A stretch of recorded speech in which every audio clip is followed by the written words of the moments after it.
Hello and welcome back. Today we're going to be looking at the Lucifer boss in Tower of Arrogance on normal mode. Quick look at the boss. We can see that the main issue here is that if he has continuous damage on him, he will also gain a stack of continuous recovery, and he does a huge AoE that puts continuous damage on everyone for 9 turns. It's an absolute beast. To counter this with our free-to-play team, sorry, a little bit of mic pop there. Our free-to-play team, we have got Freya for her speed lead, dots and invincibility, Thea for her very good dots and the fact that she can send back any dot that is on her to him, so his 9-stack dots can be returned to him. I've got a Katarina here as the tank because his hits are quite hard and they do stack with when you've got debuffs on you, his attacks do more damage, so she's going to take the hits to start with. And then we have finally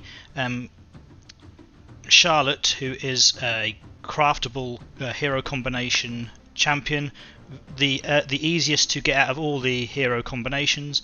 The reason we have her is because she heal blocks, which is very important on this boss. It's very hard to overpower him with dots because he does get a heal for when dots are on him, and it's a very strong heal. So you can actually use any hero that has a heal block, but Charlotte is even better because, like Thea, she has a chance to return a debuff from herself to the enemy she's attacking. So that makes her very strong, specifically for this boss. Let's start and have a look at the fight.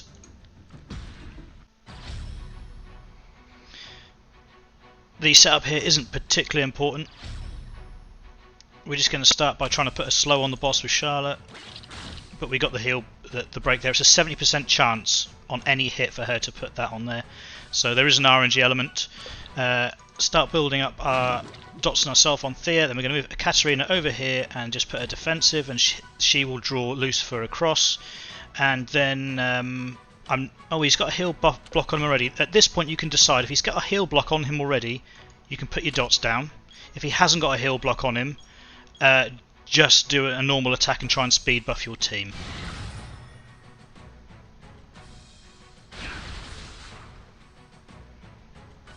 And there we go, that's why we've got a Katarina, because it's predictable, we know he's going to go for her.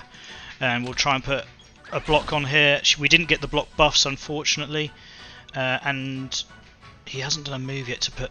Let's do another stack of her own and heal ourselves up. And now we're going to go for invincibility. He hasn't done the move yet. Usually by now he's done the move that puts dots on everyone, so I think I might save the invincibility for another turn. But if you did already have stacks on you, use invincibility and that'll get your team through all those stacks of damage for one turn at least, long enough to help get the boss down. You see that heal there is so strong, he's back up to full health. So this isn't going particularly well for one of these runs, but we have got the heal break on there and we have got lots of dots on there. She can come across and do a defense break or something, maybe. And we don't have many stacks on the team, so we're not too bothered just yet. Let's see if we can get a speed buff. No, we didn't get a speed buff, so it's one of those games where everything's going against us.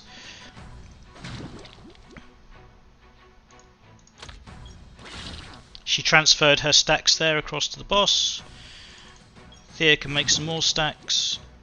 A Katarina will die. We can try and heal ourselves a little bit there, but we didn't get a crit. All the debuff slots are full, so that would be a waste, so I'm just going to use my invincibility now.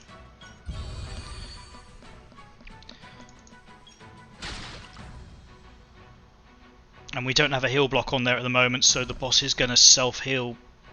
You'll see just how much it is. I'm going...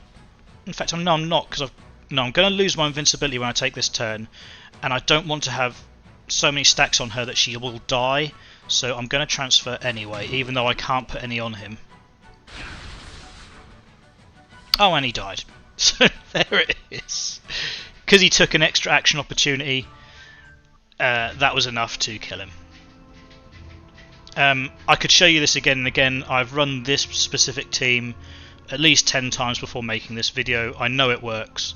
I'll now go and do the runes and stats, and I'll show you the alternative heroes that you can use in place of Charlotte and potentially other characters here. Okay, so here we are in the codex, and if we go to detailed search, we can go down to block HP recovery, and it will show you here everyone that you can use. Sia doesn't hit very well. What I advise is to try and find people with it on their A1. I think this, what's her name, Eris, although her other skill set doesn't really work on this boss, her A1, once she has dupes on her, is an 80% chance for heal block. So she has a lot of potential for this boss, but of course Charlotte is craftable, so why wouldn't you? Maybe you're doing ToA for the first time, you haven't played the game long enough to be able to craft Charlotte yet, so I'm just trying to give you ideas on who you might possibly be able to use. Ingwe, you need accuracy on him or it won't land the return to sender from his A1, I have found, and I've also found that the heal block doesn't land on him, and I've got a good Ingwe and he just isn't landing the heal block and he isn't returning the buffs on this boss. I think this boss must have very high accuracy or resistance, both. So we know that's true, but they don't actually show us the values. Ifrit, if you're one of those unfortunate people that chose Ifrit from the Nat5 selector, she is usable. Maybe one of the few times she is usable for something. And that's really it for... You get the idea. You get the idea. You could be using for replacements for Dotters. I mean, obviously Thea is really strong for this boss because she takes those dots off herself and gives them back, which means she's not taking the damage from those dots, which will help survivability. But a lot of people, if you've got Nocturne, you know, he's a beast for putting continuous damage down. So is Morgan.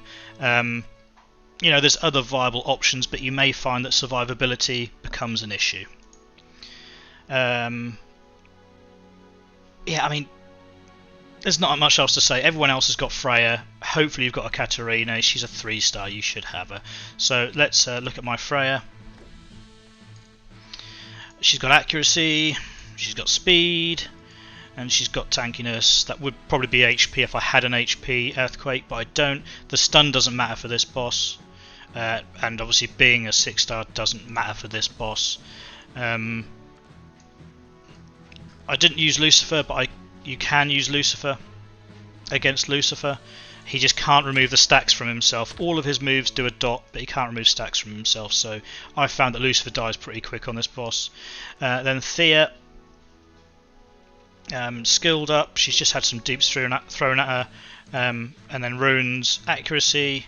Don't worry about these being 6-star. None of these are plus 15s. These could be 5-star runes. Speed, see, it's a 5-star rune, don't worry about it. And tankiness, this is only resistance because I had some to use up. Doesn't need to be. Don't worry too much about the extra set I'm using, but speed for sure. Looking at her stats, she's got pretty decent speed, pretty decent accuracy, and resistance is always good to stop you from, because you'll use her on other bosses and it'll stop you from getting stunned. And that sort of thing. Charlotte, see if you can guess what she's got. Accuracy, speed, and some tankiness. It's always the same with these dotters. You want them to go fast, you want them to land their dots. And that's... Oh, you want to see a Katarina, don't you? Don't worry too much about a Katarina. Her passive...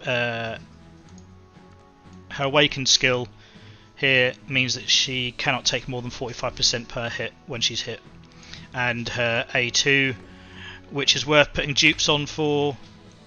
sorry, not A2, A3, which is worth putting dupes on for, is a big heal on a low cooldown to help her get herself back on her feet. If like I'd used this once in this fight and it didn't crit, but a successful crit will heal 15%. So For runes, you're going to put a crit rune on there. Obviously, look, I haven't worked on her because her runes don't need to be awesome, they don't need to be amazing. Just speed so she gets her go, resistance to stop her getting stunned so that she doesn't lose the opportunity to bring her cooldowns down. But apart from that, you're relying on the fact that she only takes 45% in one turn and has a big heal. So she doesn't need to be 4-starred, she can be 3-starred, but she does need to be awakened. I don't think there's anything else to talk about on this boss. It can be tricky for new players, so don't feel down if you can't do it straight away. But just keep working on it. Get your speed up, get your accuracy up, because this boss does have a lot of resistance. So until next time, I'll see you in game.